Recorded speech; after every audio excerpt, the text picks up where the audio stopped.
지난 시간에는 그 성경의 목록 순서에 대해서 어떻게 성경 목록이 오늘날의 그 성경 목록으로 정해졌는가, 그에 대해서 아주 시원하게 잘 가르쳐 주셨는데, 오늘은 그 성경 목록 중에 서신서의 형식이 어떻게 구성이 되어졌는가에 대해서 설명을 해 주실 것 같은데요. 서신서의 형식 어떻게 구별이 되어질까요? 예, 그 모든 글은 예. 다 형식이 있습니다. 가령 우리나라 시조 같은 경우 예. 초장, 중장, 종장, 네. 또 중국 시 같은 경우는 기승전결, 또 오늘날 논문을 쓰면 서론, 본론, 결론, 예. 이런 것이 있는 것처럼 예. 우리가 성경에 있는 서신서들도 형식이 있습니다. 그러면은 그 바울 서신, 네. 바울 서신과 그 비바울 서신의 그 형식을 말씀하시는 거죠? 예. 물론 이제 이런 형식을 전적으로 따르는 경우도 있고, 예. 또 이제 이것을 간접적으로 따르는 경우도 있지만, 대체로는 이런 형식을 따르고 있습니다. 그러니까 편지는 대체로 말해서 크게 이제 4개로 나눠집니다. 이제 머릿말이 있고, 예. 그 다음에 머릿말이 있으니까 제일 끝머리에 꼬릿말이 있죠. 예. 그 다음에 머릿말 다음에 이제 기원이라고, 예. 물론 이제 라틴어 포뮬라 발렌튜디니스라는 말을 뭐 다양하게 의미를 가져갈 수 있는데, 기원, 예. 감사, 찬송 이런 게 들어가는 기원이 있고, 그 다음에 기원 다음에 몸말이 있습니다. 몸말. 그러니까 다시 정리하면 머릿말이 있고, 머릿말 다음에 기원이 있고, 그 다음에 몸말이 있습니다. 몸말, 몸. 그 다음에 마지막 이제 꼬릿말이 있습니다. 그래서 이걸 좀 그 동물에 비유하면 머릿말이 있죠. 머리가 있고, 꼬리가 있고, 몸이 있죠. 몸이 있고, 머리하고 몸통하고 이어지는 목에 해당되는 것이 기원이다. 예, 뭐 그렇게 비유적으로 생각을 하면 되겠습니다. 네. 그럼 이제 머릿말에는 예. 발신인, 수신인이 나옵니다. 발신. 예. 편지를 보내는 사람하고 받는 사람. 예. 그리고 거기에 이제 인사말이 나오는데, 발신인이 소개될 때는 크게 3가지로 구분이 됩니다. 3가지, 4가지 정도. 아예 그냥 발신인을 그 앞뒤 설명이 없는 경우가 있습니다. 가령 이제 데살로니가 전서후서 같은 경우는 바울과 실루아노와 디모데는 하면서 바울 앞에 어떤 수식어도 없습니다. 그게 가장 이제 깔끔한 경우죠. 그런데 이제 여기에 이제 2가지 경우가 더 추가되는 경우가 있는데, 그리스도 예수의 종이라는 말이 추가되기도 하고, 그리스도 예수의 사도라는 말이 추가되기도 합니다. 가령 빌립보서 같은 경우는 그리스도 예수의 종 바울과 디모데는 이렇게 됐고, 다른 편지들 가령 그리스도 예수의 사도라는 말이 들어간 경우는 에베소서 같은 경우 그리스도 예수의 사도된 바울은 하면서 이제 사도에 대한 그 강조점을 두고 있습니다. 이제 사도가 들은 경우는 갈라디아서, 그 다음에 에베소서, 디모데전서, 디모데후서, 또 골로새서, 고린도전서, 고린도후서, 이런 성경이 이제 들어가고 있습니다. 또 이 둘을 함께 다 받는 경우도 있습니다. 가령 이제 하나님의 종이요 예수 그리스도의 사도인 바울은, 그러니까 종과 바울이란 말이 다 수식어로 들어가는 경우죠. 또 로마서 같은 경우도 이제 예수 그리스도의 종 바울은 사도로 부르심을 받아, 그러니까 종과 사도, 이런 경우가 있습니다. 그러니까, 그러면 여기에서 발신인이 사도와 종으로 이렇게 표현이 되어졌는데, 그 사도와 종의 어떤 차이점이라고 할까? 그것이 존재하는 겁니까? 그렇죠. 그러니까 머릿말에서 이미 서신서의 그 저자 사도는 어떤 방향으로 이 편지를 쓸 것인지가 예. 그 머릿말에 그 나와 있다고 말들을 합니다. 가령 예수 그리스도의 종이라고 할 때는 예. 아무래도 겸손의 문제고 교회에 이것이 필요하다. 이걸 이제 유추할 수가 있는 거죠. 또 예수 그리스도의 사도라 할 때는 예. 사도로서의 뭐 보통 그 사도로서의 권위 예. 또 새 언약 시대의 사도 이런 의미로서 아무래도 그 권위를 강조할 필요가 있을 때 사도로 말했던 것으로 보입니다. 가령 종이라고 할 때는 예수 그리스도 종 빌립보서에 나와 있는데 빌립보서는 다 아시는 것처럼 교회 속에 분란이 있고 네. 소란이 있었던 것으로 보입니다. 분쟁 또 시기와 다툼 이런 문제들이 있었던 것으로 우리가 추론할 수가 있습니다. 근데 이런 교회에 대해서 예수 그리스도의 종 바울은 이렇게 나가면서 예수 그리스도께서 종이 되셨다. 이걸 강조하면서 나도 종이고 여러분들도 종입니다.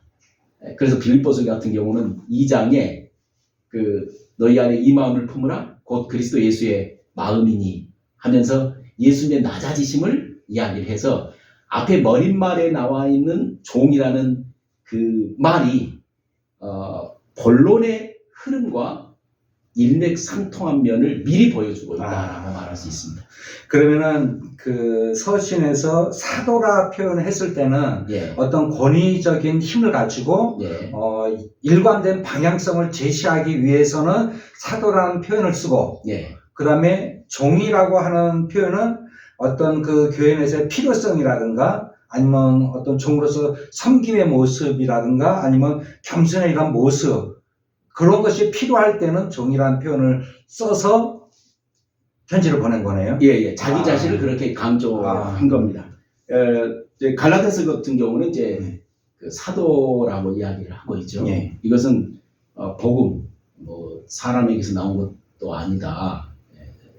오직 예수 그리스도의 계시로 말미암았다. 이걸 강조하면서 예수 그리스도의 계시를 받은 사람이 바로 난데 내가 이 계시 복음을 여러분들에게 전한다.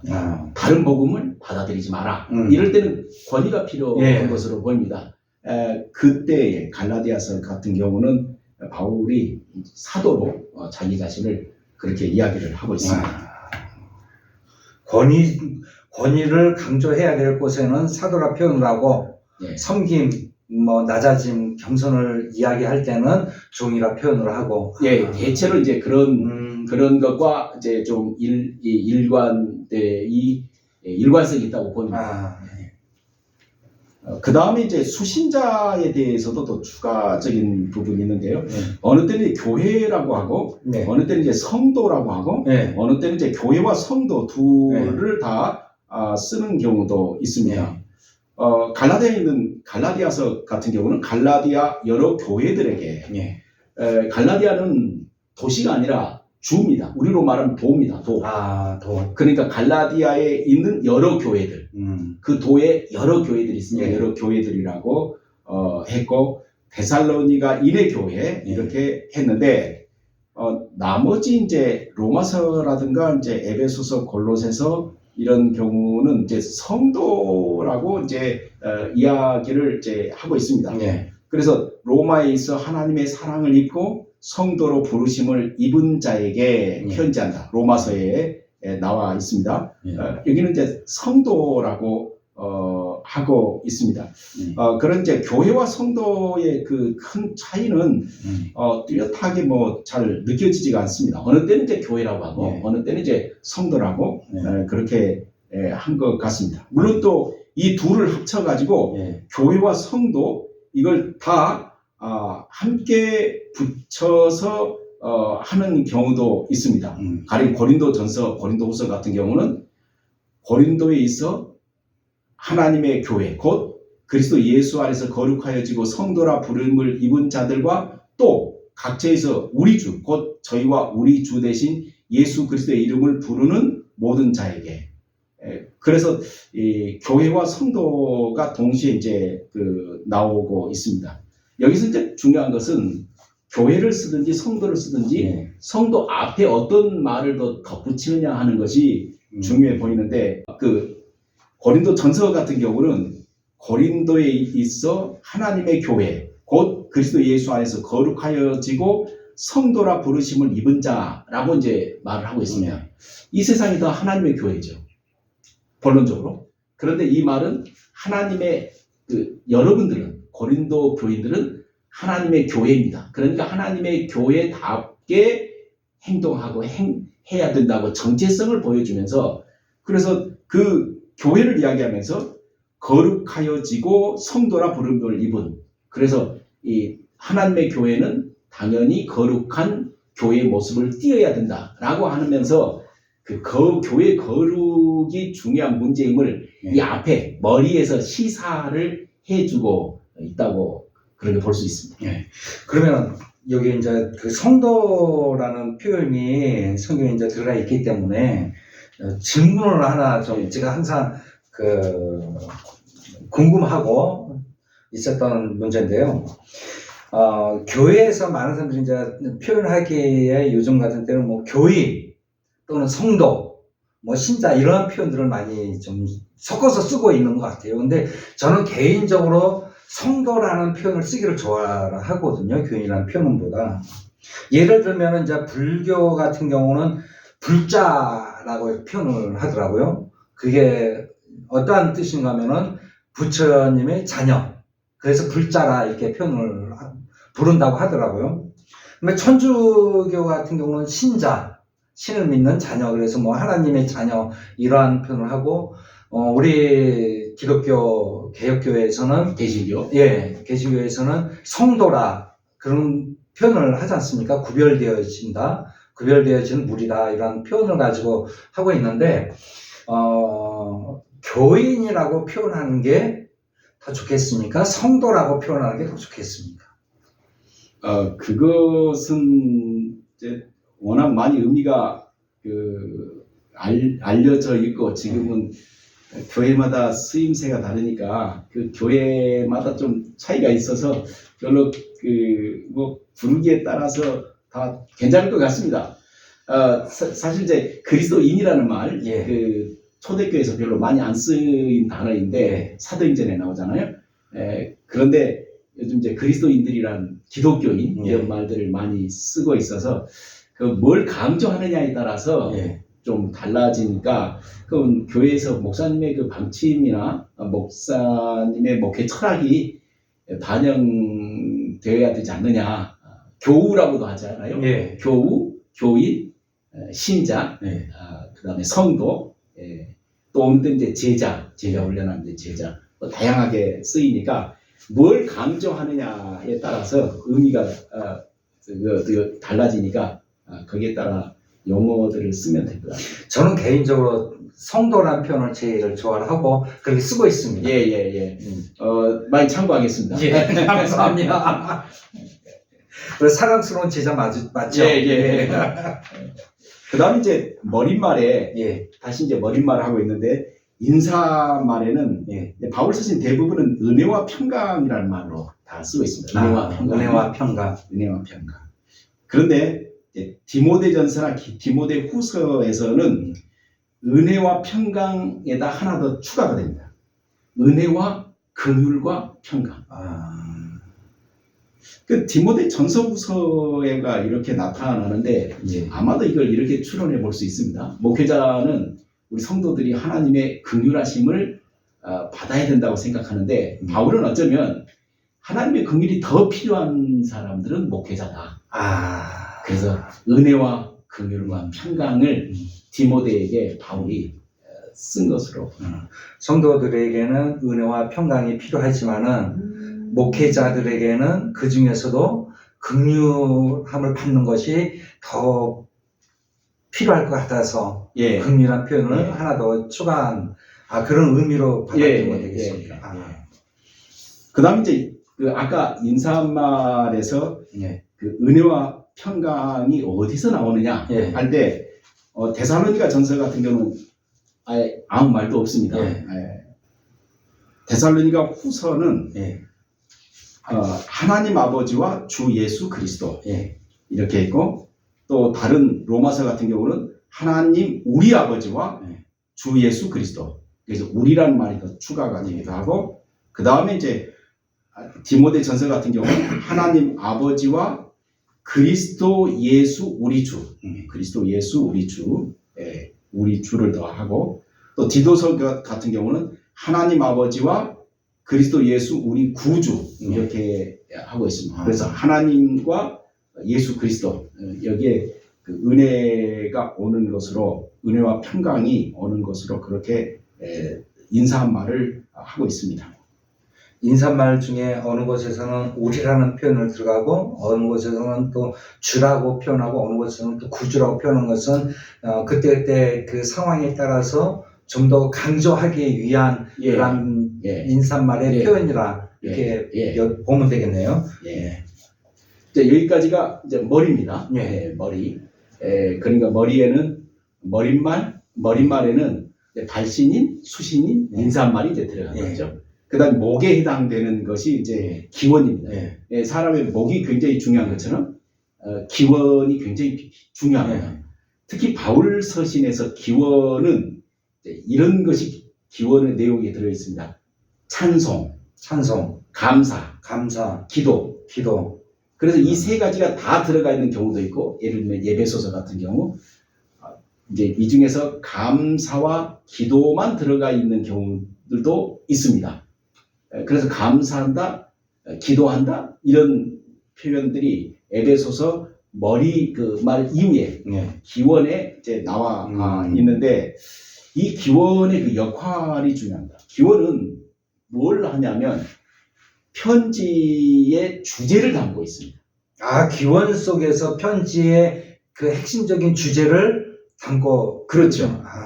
그게 아주 중요한 내용입니다.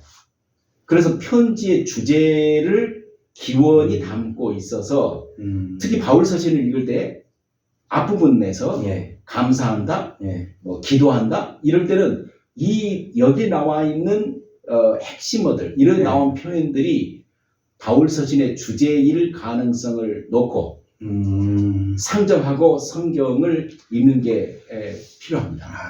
그리고 그 주제를 이제 본말에서는 구체적으로 설명을 하고 있죠.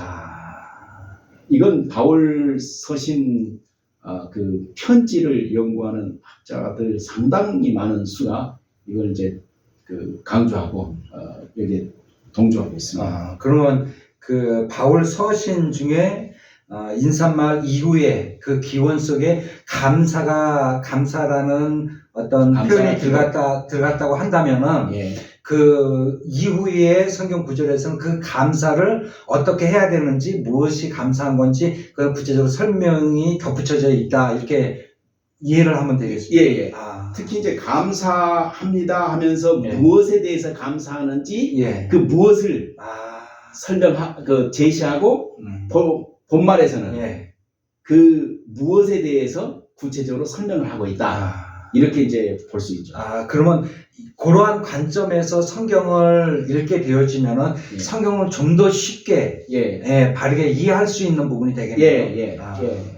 특히 이제 바울 서신에서 이런 현상은 매우 두드러집니다. 그 다음에 이제 설명할 수 있는 것이 이제 꼬리말입니다. 꼬리말은 두 가지로 말할 수 있습니다. 추가하는 말과 이제 축복하는 말입니다. 축복하는 말은 뭐 우리 잘 아는 것처럼 고린도후서 13장 13절 경우 편지를 다 하고 주 예수 그리스도의 은혜와 하나님의 사랑과 성령의 교통하심이 너희 무리와 함께 있을지어다. 이렇게 이제 축복하는 말로 보통 끝내죠. 대부분. 근데 이 축복하는 말 앞에 추가하는 말이 있습니다. 축복의 말 앞에 마무리하는 말 앞에 추가하는 말, 덧붙이는 말. 이걸 이제 이렇게 설명하면 좋을 것 같습니다. 옛날에는 편지 종이로 썼죠. 다 쓰고 나서 보니까 빠졌습니다. 빠졌으면 추신. 그런데 이제 바울이 하고 싶은 말을 못해서 추신으로 넣은 게 아니라 이미 목에 해당되는 기원에서 주제를 제시하고 그 주제를 집중적으로 본말에서 다뤘습니다. 그리고 완벽하게 이야기가 끝났습니다. 예. 그런데 이 주제 외에 자기의 신변에 관한 이야기나 예. 또 그 어떤 그 교회에 궁금한 거나 예. 또 여기 본문의 주제와는 직접적으로 관련되지 않지만 꼭 해야 될 말들을 바울이 이제 하고 있습니다. 아. 이걸 이제 추가하는 말, 덧붙이는 말이라고 할 수 있습니다. 아. 예를 들면 빌립보서 같은 경우 앞에서 이야기가 다 끝났습니다. 그런데 바울이 헌금 보내준 것에 대해서 바울은 빌립보서에 주고받은 일이라는 말로 네. 하는데 헌금입니다. 선교 헌금 보내준 거죠. 네. 바울에게 생활비를 보내준 겁니다. 여기에 대해서 감사하다는 말을 하면서 이거 잘 받았다라고 씁니다. 그건 이제 그 헌금 받은 것은 빌립보서 주제에 넣을 수는 없습니다. 예. 그렇다고 해서 주제와 직접적으로 관련이 없다고 해서 그 이야기를 언급하지 않으면 빌립보 교인들은 굉장히 화가 나죠. 궁금해할 네. 겁니다. 바울이 받았나 안 받았나 혹시 다른 데로 이런 이제 네. 이런 생각도 하겠죠. 네. 그래서 이게 반드시 필요합니다. 그래서 이걸 추가하는 말. 가령 또 로마서 같은 경우는 바울이 모든 지역에다 바울이 전도했다고 말을 하고 이제 앞으로 자기 선교 계획에 대해서 예. 언급을 합니다. 그러니까 이 선교 계획에 대한 언급 이런 것이 이제 추가하는 말들이죠. 선교 계획은 로마서의 그 주제와 직접적으로 관련은 없지만 그러나 이것은 바울이 자기 앞으로 사역에 관한 것이니까 매우 중요하게 다뤄서 그 이야기를 하고 또 로마서 같은 경우는 내가 누구에게 문안한다, 누구에게 문안한다, 누구에게 문안한다 하면서 거기 문안 인사를 받은 사람이 20명이 훨씬 넘습니다. 그런 말들이 이제 그 추가하는 말이라고 말할 수 있습니다. 그러니까 추가하는 말은 본만에서 다 하지는 않았지만 꼭 해야 될 필요가 있는 경우 과감히 바울은 거기에다가 추가하는 말에다가 이야기를 함으로써 자기 상황이라든가 자기의 그 지금까지 했던 일이라든가 지금 현재 당한 거나 또 앞으로 계획이나 이런 것을 바울이 말해주고 있습니다. 예. 어느 때는 그 추가적인 그러한 그 서신의 내용이 더 은혜가 될 때가 있거든요. 그렇습니까? 왜냐면 아까 표현하셨지만은 선교비를 보냈는데 그것을 잘 받았는지, 잘 썼는지, 또 어디에다 썼는지 그런 것들을 구체적으로 이렇게 이야기를 해주면은 은혜가 되거든요. 예. 네. 그 빌립보서 아까 그 이야기하는 것 중에 바울이 그걸 다 받고 네. 향기로운 예물이요 하나님이 기뻐하시는 거라고 하면서 받으실 만한 거라고 하시면서 네. 바울이 이런 이야기합니다. 축복 기도를 하는 거죠. 네. 여러분들은 나의 쓸 것을 한두 번 보내주었다. 네. 그러나 하나님께서는 여러분들에게 모든 쓸 것을 채우시기를 원한다. 저는 그게 굉장히 은혜가 됐습니다.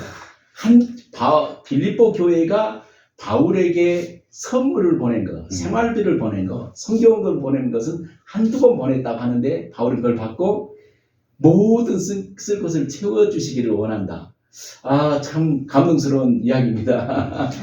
좋아요, 구독, 알림 눌러주시는 모든 분들에게 하나님의 놀라운 은혜와 축복이 있기를 소망합니다. 감사합니다.